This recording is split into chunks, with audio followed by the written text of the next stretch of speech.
Assalamualaikum warahmatullahi wabarakatuh. Perkenalkan, nama saya M. Nurul Fajri dari kelas PTIKH dengan NIM 220209501119.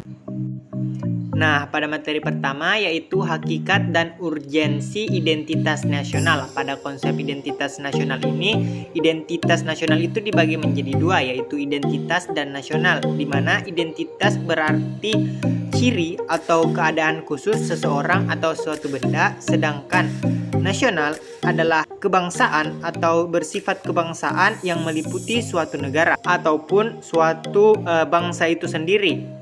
Menurut Undang-Undang Dasar Negara Republik Indonesia tahun 1945 pada bab 15 diatur tentang bendera negara, bahasa, dan lambang negara, serta lagu kebangsaan pada pasal 35, 36A, 36B, dan 36C. Keempat identitas nasional itu, yang pertama, bendera negara Republik Indonesia, yang kedua, bahasa Indonesia, yang ketiga, Indonesia Raya sebagai lagu negara, dan yang terakhir, lambang negara Republik Indonesia, Garuda Pancasila. Identitas nasional Indonesia menuju pada identitas-identitas yang bersifat nasional, bersifat buatan karena dibentuk dan disepakati, dan sekunder. Sebelumnya sudah terdapat identitas kesukabangsaan dalam diri bangsa Indonesia. Identitas nasional sebagai identitas bersama suatu bangsa dapat dibentuk dalam beberapa faktor yang meliputi primordial, sakral, tokoh, Bhinneka Tunggal Ika, sejarah, perkembangan ekonomi, dan kelembagaan pada suatu negara tersebut. Nah, selanjutnya dinamika dan tantangan identitas nasional Indonesia. Tantangan-tantangan yang dihadapi oleh bangsa Indonesia saat ini, yang pertama, lunturnya nilai-nilai dalam praktik kehidupan bangsa dan bernegara. Yang kedua, nilai-nilai Pancasila belum menjadi acuan sikap dan perilaku sehari-hari. Yang ketiga, rasa nasionalisme dan patriotisme yang luntur dan memudar dimakan waktu. Dan yang keempat, lebih bangga menggunakan bendera asing daripada bendera atau lambang-lambang negara sendiri.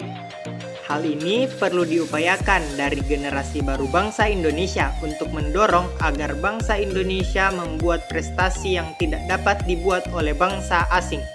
Pada hakikatnya, semua unsur formal identitas nasional, baik yang langsung maupun secara tidak langsung, ditetapkan, perlu dipahami, diamalkan, dan diperlukan sesuai dengan peraturan dan perundang-undangan yang berlaku. Adapun upaya yang dilakukan untuk mempertahankan identitas nasional Indonesia, yang pertama, menerapkan nilai Pancasila, yang kedua, menanamkan rasa cinta tanah air dan nasionalisme, yang ketiga, mengutamakan sikap persatuan dan kesatuan, dan yang terakhir, memanfaatkan situs jejaring sosial. Timbulnya tantangan-tantangan pada identitas nasional ini dikarenakan pemerintah memonopoli Pancasila yang dijadikan sebagai kendaraan politik, adanya liberasi politik, dan lahirnya desentralisasi atau otonomi daerah. Selanjutnya yaitu hakikat dan urgensi integrasi nasional. Nah, urgensi integrasi nasional yakni untuk membangun kesadaran akan identitas bersama, membangun persatuan dan kesatuan, serta membuat identitas nasional. Dengan adanya integrasi nasional, maka suatu bangsa akan berdiri dengan kokoh. Pada hakikatnya, integrasi nasional mengandung arti menyatu, paduan hingga menjadi satu kesatuan yang bulat dan utuh. Salah satu contoh integrasi nasional adalah pelaksanaan upacara bendera. Nah, manfaat dari urgensi atau ini yang pertama yaitu menumbuhkan rasa nasionalisme, membuat rasa cinta tanah air, dan lain sebagainya. Tujuan dilakukannya integrasi nasional yaitu untuk menyesuaikan atau menselaraskan diri dari berbagai kelompok untuk dapat menghasilkan kehidupan yang tentram serta serasi. Nah, integrasi nasional itu meliputi integrasi sosial budaya, integrasi politik, integrasi ekonomi. Nah, adapun beberapa faktor-faktor pembentuk integrasi-integrasi tersebut. Yang pertama, adanya rasa senasib atau seperjuangan diakibatkan faktor oleh sejarah. Yang kedua, adanya ideologi nasional yang mencerminkan dalam simbol negara, yaitu Garuda Pancasila sebagai semboyan Bhinneka Tunggal Ika. Dan yang terakhir, yaitu adanya tekad serta keinginan untuk bersatu di kalangan bangsa Indonesia seperti yang dinyatakan pada Sumpah Pemuda. Selanjutnya yaitu dinamika dan tantangan integrasi nasional, di mana tantangan dan dinamika ini terdapat dua bentuk. Yang pertama yaitu secara vertikal dan yang kedua secara horizontal, di mana menurut secara vertikal sendiri, tantangan yang ada berupa suatu celah perbedaan antara elit massa, di mana latar belakang pendidikan perkotaan akan menyebabkan kaum elit berbeda dari massa yang cenderung berpikiran atau berpandangan ke tradisional.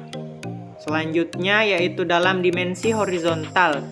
Nah, dalam dimensi horizontal ini tantangannya itu berupa perbedaan suku, agama, ras, dan geografi. Nah, adapun tantangan-tantangan integrasi nasional untuk orang-orang yang berada di pemimpinan-pemimpinan. Yang pertama yaitu ketidakadilan, penegakan hukum yang tidak selaras, dan eksploitasi, serta aspirasi masyarakat yang tidak tersalurkan kepada pemerintahan itu tersendiri. Dalam integrasi nasional ini adalah suatu usaha atau proses mempersatukan perbedaan-perbedaan yang ada pada suatu negara hingga terciptanya keserasian dan keselarasan secara nasional. Adapun 5 jenis bentuk integrasi. Yang pertama integrasi bangsa yang dilakukan untuk gerakan Aceh Merdeka. Yang kedua integrasi wilayah yang dilakukan pada 13 Desember 1957. Integrasi nilai yaitu suatu nilai Pancasila. Integrasi elit massa yang biasa dilakukan oleh pemimpin-pemimpin atau pejabat-pejabat. Integrasi tingkah laku. Nah, integrasi tingkah laku ini biasa dilakukan oleh para politikus yang berada atau yang sedang berkampanye. Hakikat dan urgensi konstitusi negara Indonesia, di mana konstitusi itu terbagi menjadi dua, yaitu konstitusi tertulis dan konstitusi yang tidak tertulis, di mana pada konstitusi tertulis adalah Undang-Undang Dasar atau Undang-Undang 1945, sedangkan konstitusi yang tidak tertulis adalah pidato kenegaraan setiap tanggal 16 Agustus dalam sidang paripurna Dewan Perwakilan Rakyat.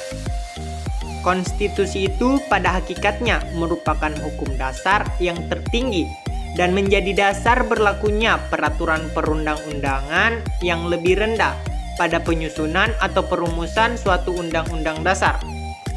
Konstitusi menjadi suatu hal yang urgen dalam tatanan kehidupan ketatanegaraan, karena konstitusi merupakan sekumpulan aturan yang mengatur organisasi negara serta hubungan antara negara, warga negara, sehingga saling menyesuaikan diri dan saling bekerja sama. Tujuan dari konstitusi tersendiri yaitu sebagai hukum tertinggi untuk mencapai keadilan, ketertiban, perwujudan nilai ideal dan kemerdekaan, kebebasan, kesejahteraan, serta kemakmuran bersama. Pada konstitusi tertulis, tata urutan perundang-undangan. Yang pertama yaitu Undang-Undang Dasar 1945 dan di bawahnya ada ketetapan MPR, di bawah itu ada Perpu, di bawahnya ada peraturan pemerintah, di bawahnya ada peraturan presiden, di bawahnya ada perda provinsi, di bawahnya ada perda kabupaten ataupun kota. Mengapa sih diperlukan konstitusi dalam kehidupan berbangsa negara Indonesia? Yakni untuk membatasi kekuasaan pemerintah agar tidak memerintah dengan sewenang-wenang.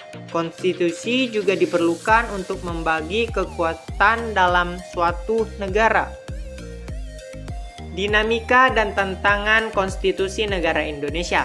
Ini adalah materi terakhir pada pertemuan kali ini, yaitu konstitusi di Indonesia telah mengalami perubahan beberapa kali. Di antaranya yang pertama Undang-Undang Dasar 1945, yang kedua Undang-Undang RIS, yang ketiga UUDS 1950, Yang keempat, Undang-Undang NRI 1945 pada masa Orde Lama.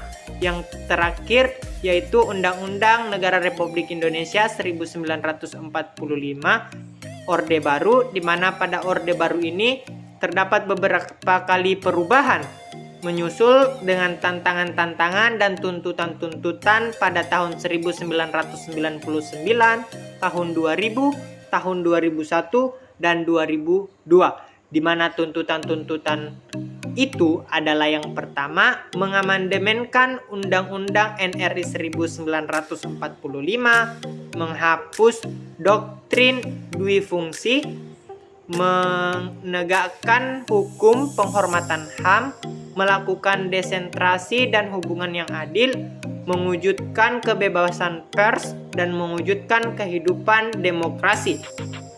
Dan hubungan antara konstitusi negara itu sangat erat. Negara dalam hal ini pemerintah tidak dapat melaksanakan kekuasaan tanpa konstitusi. Dengan demikian, konstitusi tidak akan lahir tanpa adanya negara itu sendiri. Sekian materi yang bisa saya bawakan. Lebih dan kurangnya mohon dimaafkan. Wabillahi taufiq wal hidayah. Assalamualaikum warahmatullahi wabarakatuh.